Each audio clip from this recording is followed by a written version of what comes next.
By the end of this speech, you'll have a better idea of why we need stronger and stricter laws. Domestic violence is something that is universal.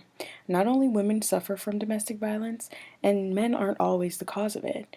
This speech is going to give you some insight into domestic violence. Oftentimes, women don't report the incident, feeling that it will reoccur or make the incident worse. Let's start by defining domestic violence. This is a government definition adopted for the purpose of consolation, is broad, encompassing the actions of an intimate partner or family members. Protections offered by the civil law are similarly to a wide category of Associated Press. Basically, domestic violence is something that happens when you are either with a partner that physically, mentally, or verbally abuses you. It could also happen between family members. The amount of women that are attacked is growing every year. Oftentimes, women do not report domestic violence. Sometimes it's out of fear. Sometimes it's because they feel that the person they love will change, or they simply don't believe anything will help the situation. It's often overlooked because women do not simply just leave, but in most cases, leaving is more dangerous than staying with the person who's mentally, physically, or verbally abusing you. When a woman makes a decision to leave her partner, she's indeed in a more dangerous situation. Domestic violence is more than just being. Oftentimes, it's accompanied by mental and physical abuse. Approximately 1.5 U.S. women are raped, physically assaulted, or both by their intimate partners. Now, that might not seem like a lot to most, but to me, that's a huge amount. And just because they don't leave the person, it doesn't mean that they shouldn't have protection from the law. Oftentimes when women do report it, what happens? They get a restraining order, which in essence is kind of like a piece of paper telling someone to stay away from you.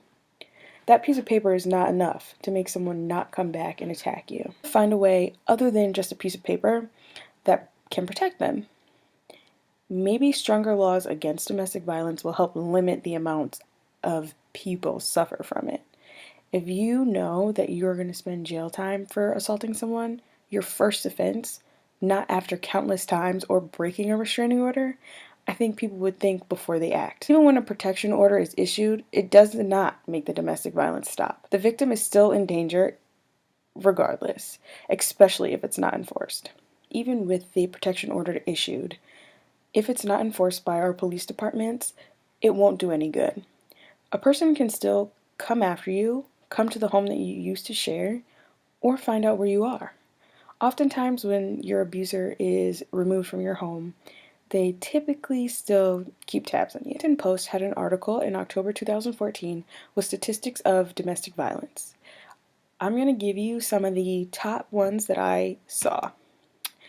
The number of American women murdered by a current or ex-male partner from 2001 to 2012 was 11,766.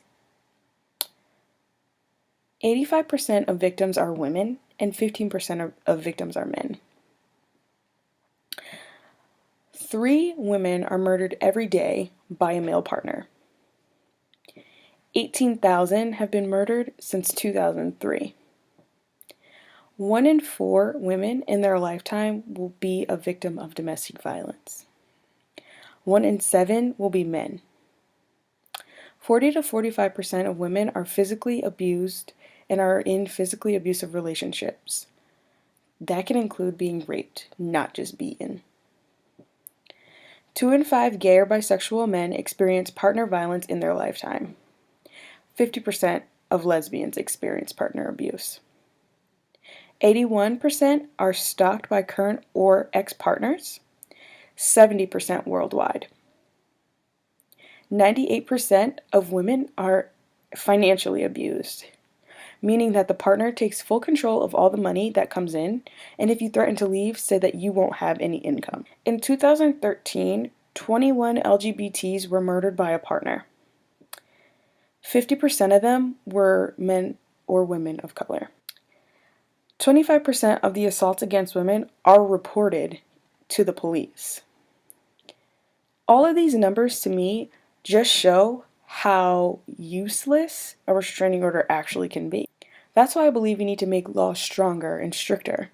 If you go near a person that has a restraining order against you or that you have been accused of physically or mentally or verbally abusing, you should have to do jail time. Once they report it, something has to be done.